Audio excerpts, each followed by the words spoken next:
ನಮಸ್ತೆ ಎಲ್ರಿಗೂ, welcome back to my channel. ಯಾವುದೇ ರೀತಿ ಕುದಿಸ್ದೆ ಕುಕ್ಕರಲ್ಲಿ ಸಿಂಪಲ್ಲಾಗಿ ಯಾವ ರೀತಿ ಅಕ್ಕಿ ಹಪ್ಪಳನ ಮಾಡೋದು ಅಂತ ನಾನು ಇವತ್ತು ಶೇರ್ ಮಾಡತ್ತೀನಿ. ಕುಕ್ಕರ್ ಒಳಗೆ ಬಹಳ ಈಸಿಯಾಗಿ ಮಾಡ್ಕೋಬೋದು. ಎಂಡ್ವರೆಗೂ ಈ ವಿಡಿಯೋನ ನೋಡಿ. ಇನ್ ಕೇಸ್ ಈ ವಿಡಿಯೋ ಲೈಕ್ ಮಾಡಿರಿ, ನನ್ನ ಚಾನಲನ್ನು ಸಬ್ಸ್ಕ್ರೈಬ್ ಮಾಡ್ಕೊರಿ. ಮೊದಲಿಗೆ ಈ ಹಪ್ಪಳ ಮಾಡೋದಕ್ಕೆ ಅರ್ಧ kg ಅಷ್ಟು ರೈಸ್ ಫ್ಲೋರ್ನ ತೊಗೋಬೇಕು. 1.5 ಟೇಬಲ್ ಸ್ಪೂನಷ್ಟು ಇದಕ್ಕೆ ಹಪ್ಪಳ ಖಾರ ಬೇಕು. ಆಮೇಲೆ ರುಚಿಗೆ 1-2 ಸ್ಪೂನಷ್ಟು ಉಪ್ಪು, ಇದಕ್ಕೆ 1 ಸ್ಪೂನಷ್ಟು ಬಿಳಿ ಎಳ್ಳು, 1 ಸ್ಪೂನಷ್ಟು ಜೀರಿಗೆ, 1 ಸ್ಪೂನಷ್ಟು ಚಿಲ್ಲಿ ಫ್ಲೇಕ್ಸನ್ನು ತೊಗೊಂಡಿನಿ. ಇದ್ರ ಬದಲು ನೀವು ಹಸಿಮೆಣಸಿನ್ಕಾಯಿ ಪೇಸ್ಟನ್ನು ಕೂಡ ಬಳಸ್ಬೋದು, ಇಲ್ಲ ಅಂತಂದರೆ ಪ್ಲೇನ್ ಆಗಿನೂ ಕೂಡ ಮಾಡ್ಕೋಬೋದು. ಈಗ ಮೊದಲಿಗೆ ಒಂದು ಬೌಲ್ಗೆ ನಾವು ತೊಗೊಂಡಿರುವಂಥ ಅಕ್ಕಿ ಹಿಟ್ಟನ್ನ ಹಾಕಿ ಇದಕ್ಕೆ ಜೀರಿಗೆ, ಚಿಲ್ಲಿ ಫ್ಲೇಕ್ಸು, ಎಳ್ಳನ್ನು ಹಾಕಿ ಇದನ್ನು ಹಿಟ್ಟನ್ನ ಒಂದ್ಸತಿ ಚೆನ್ನಾಗಿ ಡ್ರೈ ಮಿಕ್ಸ್ನ ಮಾಡ್ಕೋಬೇಕು. ಹಿಟ್ಟನ್ನ ಚೆನ್ನಾಗಿ ಡ್ರೈ ಮಿಕ್ಸ್ ಮಾಡ್ಕೊಂಡ್ಮೇಲೆ ಇದನ್ನು ಸೈಡ್ಗಿಟ್ಟು, ಇವಾಗ ನಾವು ಯಾವ ಅಳತೆಯಿಂದ ಹಿಟ್ಟನ್ನ ತೊಗೊಂಡಿರ್ತೀವಿ ಅದೇ ಸೇಮ್ ಅಳತೆ ಅದೇ ಬೌಲ್ ಒಳಗೆ ಅಷ್ಟು ನೀರನ್ನು ತೊಗೋಬೇಕು.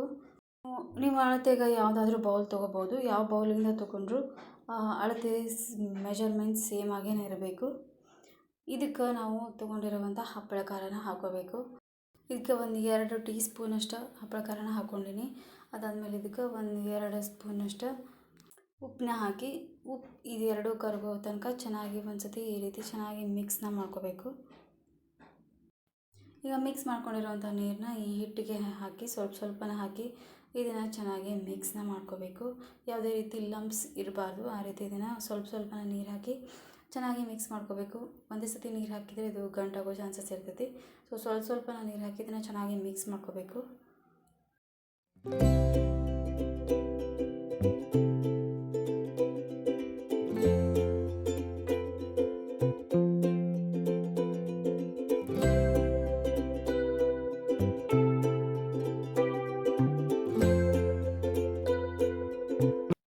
ಈ ರೀತಿ ಹಿಟ್ಟನ್ನ ಚೆನ್ನಾಗಿ ಕಲಸಿ ಯಾವುದೇ ರೀತಿ ಲಂಪ್ಸ್ ಇರೋ ಸ್ಮೂತಾಗಿನ ಬರಬೇಕು, ಆ ರೀತಿ ಚೆನ್ನಾಗಿ ಇದನ್ನು ಕಲಿಸ್ಕೋಬೇಕು. ಇನ್ನು 1-2-3 ನಿಮಿಷ ಈ ರೀತಿ ಚೆನ್ನಾಗಿ ಮಿಕ್ಸ್ ಮಾಡ್ಕೋಬೇಕು. ಎಲ್ಲೂ ಒಣ ಹಿಟ್ಟು ಉಳಿಬಾರ್ದು. ಆ ರೀತಿ ಇದನ್ನು ಕುಕ್ಕರಲ್ಲಿ ಈ ರೀತಿ ಬೇಯಿಸ್ಕೊಳ್ಳೋದ್ರಿಂದ ಇದನ್ನು ನಾವು ಯಾವುದಾದ್ರೂ ಡಬ್ಬಿ ಒಳಗೆ ಹಾಕಿ ಬೇಯಿಸ್ಕೋಬೇಕಾಗ್ತೈತಿ.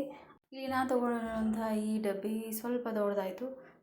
ಸೊ ಇದು ಕುಕ್ಕರಲ್ಲಿ ಅಡ್ಜಸ್ಟ್ ಆಗಲಿಲ್ಲ. ಸೊ ಇದನ್ನು ನಾನು ಮತ್ತೆ ಬೇರೆ ಒಂದು ಪಾತ್ರೆಗೆ ಟ್ರಾನ್ಸ್ಫರ್ ಮಾಡೀನಿ.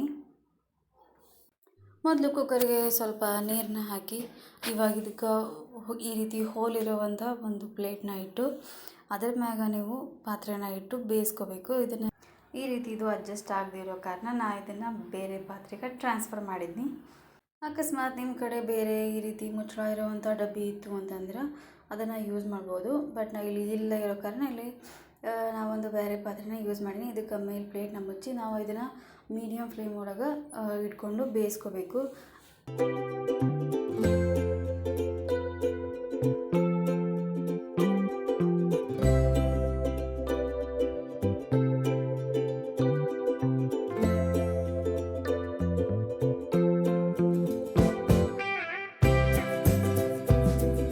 ಇದಕ್ಕೆ 7-8 ವಿಷಲ್ಸನ್ನು ಹಾಕೋಬೇಕು. ಈ ರೀತಿ ವಿಷಲ್ಸ್ ಆದಮೇಲೆ ಇದನ್ನು ಒಂದು ಸ್ವಲ್ಪ ಹೊತ್ತು ಇದು ಕೂಲ್ ಆಗೋದಕ್ಕೆ ಬಿಡಬೇಕು. ಜಾಸ್ತಿ ಇದು ಬಿಸಿ ಆರೋದಕ್ಕೆ ಹೋಗಬಾರ್ದು, ಸ್ವಲ್ಪ ಬಿಸಿ ಇರಬೇಕು. ನೀವು ಸ್ಪೂನಿಂದ ಬೇಕಿದ್ರೆ ಒಂದು ಸತಿ ಹಿಟ್ಟನ್ನ ಬೆಂದಿರೋದನ್ನು ಚೆಕ್ ಮಾಡ್ಬೋದು.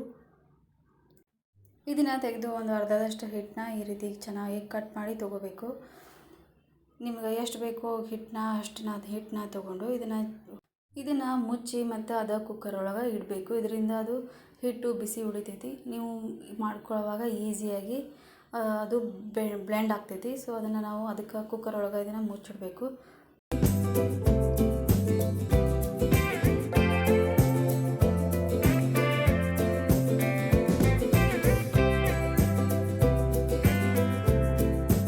ಇವಾಗ ಹಿಟ್ಟನ್ನ ಈ ರೀತಿ ಹೊರಗಡೆ ತೆಗೆದು ಅದನ್ನು ನಾವು ಒಂದು ಪಾಲಿಥೀನ್ ಅಥವಾ ಯಾವುದಾದ್ರೂ ಕಾಟನ್ ಬಟ್ಟೆ ಒಳಗೆ ಹಾಕಿ ಇದನ್ನು ಚೆನ್ನಾಗಿ ಮಿದ್ಕೋಬೇಕು. ಹಿಟ್ಟನ್ನ ಪೂರ್ತಿ ಸಾಫ್ಟ್ ಆಗಬೇಕು.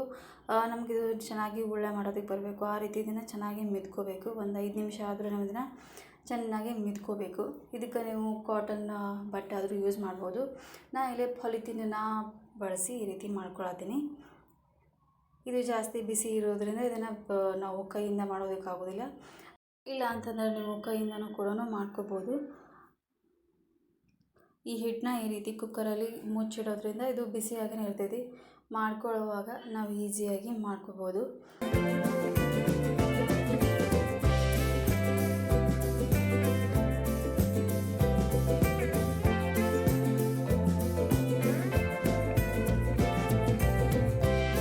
ಈ ರೀತಿ ಹಿಟ್ಟು ಚೆನ್ನಾಗಿ ಸಾಫ್ಟಾಗಿ ಬರಬೇಕು. ಅಲ್ಲಿವರೆಗೂ ಇದನ್ನು ಈ ರೀತಿ ಚೆನ್ನಾಗಿ ನಾವು ಮಿದ್ಕೋಬೇಕು. ಈ ರೀತಿ ಹಿಟ್ಟನ್ನ ಚೆನ್ನಾಗಿ ಸಾಫ್ಟಾಗಿ ಬರೋ ಥರ ಕಲಿಸ್ಕೋಬೇಕು. ಈ ರೀತಿ ಕಲಿಸ್ಕೊಳ್ಳೋದ್ರಿಂದ ಹಪ್ಪಳ ಎಲ್ಲೂ ಬ್ರೇಕ್ ಆಗೋದಿಲ್ಲ. ಹಿಟ್ಟನ್ನ ಚೆನ್ನಾಗಿ ಕಲಿಸ್ಲಿಲ್ಲ ಅಂದರೆ ಹಪ್ಪಳ ಬ್ರೇಕ್ ಆಗೋ ಚಾನ್ಸಸ್ ಇರ್ತೈತಿ. ಸೊ ಅದಕ್ಕೆ ನಾವು ಇದನ್ನು ಚೆನ್ನಾಗಿ ಈ ರೀತಿ ಮಿದ್ಕೋಬೇಕು. ಈ ರೀತಿ ಮಿದ್ಕೊಂಡ್ಮೇಲೆ ನಿಮ್ಗೆ ಎಷ್ಟು ಬೇಕೋ ಅಷ್ಟು ಹಿಟ್ಟನ್ನ ತೊಗೊಂಡು ಉಳಿದಿರುವಂಥ ಹಿಟ್ಟನ್ನ ನೀವು ಒಂದು ಪ್ಲಾಸ್ಟಿಕ್ ಕವರ್ ಒಳಗೆ ಹಾಕಿ ಇಡಬೇಕು. ಹಿಟ್ಟು ಒಣಗೋದಕ್ಕೆ ಹೋಗಬಾರ್ದು. ಹಿಟ್ಟನ್ನ ಈ ರೀತಿ ನಿಮಗೆ ಯಾವ ಸೈಜಿಗೆ ಹಪ್ಪಳ ಬೇಕೋ ಆ ಸೈಜ್ ಒಳಗೆ ಉಳ್ಳೆಗಳನ್ನು ಮಾಡಿಕೊಂಡು ಈ ರೀತಿ ನಾವು ಕಟ್ ಮಾಡ್ಕೊಳ್ಳೋದ್ರಿಂದ ಒಂದೇ ಅಳತೆ ಒಳಗೆ ಉಳ್ಳೆನ ಮಾಡ್ಕೋಬೋದು. ಅದು ಈ ರೀತಿ ಉಳ್ಳಿನ ಮಾಡಿಕೊಂಡು ಇಟ್ಕೋಬೇಕು. ಈ ರೀತಿ ಸ್ವಲ್ಪ ಸ್ವಲ್ಪ ಉಳ್ಳೆಗಳನ್ನು ತೊಗೊಂಡು ಉಳ್ಳೆಗಳನ್ನು ಮಾಡಿ ಇಟ್ಕೋಬೇಕು. ಇದು ಹಪ್ಪಳ ಮೇಕರ್ ಇತ್ತು ಅಂತಂದ್ರೆ ಅದರೊಳಗೆ ಕೂಡ ನೀವು ಮಾಡ್ಕೋಬೋದು. ಇಲ್ಲ ಅಂತಂದರೆ ಈ ರೀತಿ 2 ಪಾಲಿಥೀನನ್ನು ತೊಗೊಂಡು ಶೀಟ್ಸನ್ನು ಇದಕ್ಕೆ ಸ್ವಲ್ಪ ಆಯಿಲ್ನ ಗ್ರೀಸ್ ಮಾಡಿ ಆಮೇಲೆ ಒಂದು ಒಳ್ಳೆನ ಇಟ್ಟು ಇದನ್ನು ಚೆನ್ನಾಗಿ ನಾವು ಲಟ್ಟಿಸ್ಕೋಬೇಕು. ಇದು ನಿಮಗೆ ಎಷ್ಟು ತೆಳುವಾಗಬೇಕು ಅಷ್ಟು ತೆಳುವಾಗಿ ಆಗ್ತಾವೆ. ಸೊ ಈಸಿಯಾಗಿ ನೀವು ಇದನ್ನು ಲಟ್ಟಿಸ್ಕೋಬೋದು.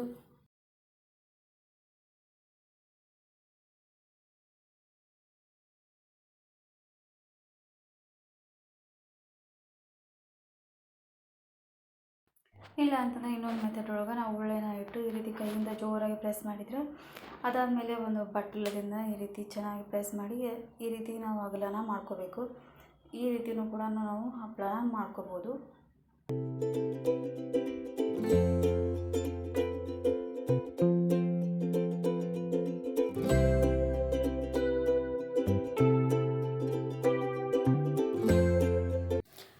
ಇಲ್ಲ ಅಂತಂದರೆ ಇನ್ನೊಂದು ರೀತಿ ಅಂತಂದರೆ ನಾವು ಉಳ್ಳೆನ ಇಟ್ಟು ಈ ರೀತಿ ಪ್ರೆಸ್ ಮಾಡಿ ಒಂದು ಪ್ಲೇಟ್ ಅಥವಾ ಈ ರೀತಿ ದೊಡ್ಡ ಪ್ಲೇಟ್ನ ತೊಗೊಂಡು ಈ ರೀತಿ ಚೆನ್ನಾಗಿ ಭಾರನ ಹಾಕಿ ಈ ರೀತಿ ಚೆನ್ನಾಗಿ ಇದನ್ನು ಒಂದ್ಸತಿ ಪ್ರೆಸ್ನ ಮಾಡಿಕೊಂಡು ಆಮೇಲೆ ಮೇಲೆ ಸ್ವಲ್ಪ ಲಟ್ಟಿಸಿ ಹಪ್ಪಳನ ಮಾಡ್ಕೋಬೋದು. ಇವೆಲ್ಲವೂ ಈಸಿ ಮೆಥಡ್. ಇಲ್ಲ ಅಂತಂದರೆ ಹಪ್ಪಳ ಮೇಕರ್ ಇತ್ತು ಅಂದರೆ ಅದು ತುಂಬ ಈಸಿ ಮೆಥಡ್. ಈ ಹಪ್ಪಳನ ಜಾಸ್ತಿ ಬಿಸಿಲಲ್ಲಿ ಒಣಗಿಸೋ ಅವಶ್ಯಕತೆ ಇರೋದಿಲ್ಲ. ಈ ರೀತಿ ನೀವು ನೆರಳೊಳಗೆ ಒಣಗಿಸ್ಕೋಬೋದು. ಈ ರೀತಿ ಇದನ್ನು ಒಂದ್ಸತಿ ತಿರುವು ಹಾಕಿ ನೀವು ಮನೆಯೊಳಗೆ ಒಣಗಿಸ್ಕೊಂಡು ಅದಾದಮೇಲೆ ನೀವು ಸ್ಟೋರ್ ಮಾಡಬೇಕು ಅಂತಂದರೆ 1 ದಿವಸ ಅಥವಾ 2 ದಿವಸ ನಾವು ಇದನ್ನು ಜಾಸ್ತಿ ಬಿಸಿಲೊಳಗೆ ಇಟ್ಟು ಚೆನ್ನಾಗಿ ಒಣಗಿಸಿ ಇದನ್ನು ವರ್ಷವರೆಗೂ ನೀವು ಸ್ಟೋರ್ ಮಾಡಿ ಇಟ್ಕೋಬೋದು.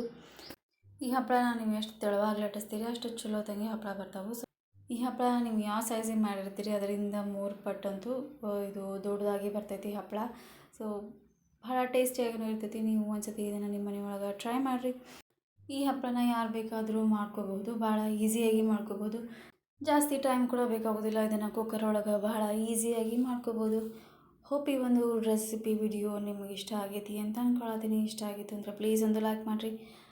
ಫ್ರೆಂಡ್ಸ್ ಆ್ಯಂಡ್ ಫ್ಯಾಮಿಲಿಗೂ ಕೂಡ ಈ ವಿಡಿಯೋನ ಶೇರ್ ಮಾಡಿರಿ. ಯಾರೆಲ್ಲ ಸಬ್ಸ್ಕ್ರೈಬ್ ಮಾಡ್ಕೋದು ನೋಡ್ತಿದ್ರಿ ಅಂದರೆ ಪ್ಲೀಸ್ ಸಬ್ಸ್ಕ್ರೈಬ್ ಮಾಡ್ಕೊರಿ. ಪಕ್ಕದಲ್ಲಿರುವಂಥ ಬೆಲ್ ಐಕನನ್ನು ಕ್ಲಿಕ್ ಮಾಡಿರಿ. ಇದರಿಂದ ನಾನು ಮಾಡೋ ಪ್ರತಿಯೊಂದು ವಿಡಿಯೋದ ನೋಟಿಫಿಕೇಷನ್ ಫಸ್ಟ್ ನಿಮಗೆ ಸಿಗ್ತೈತಿ. Thanks for watching and keep watching.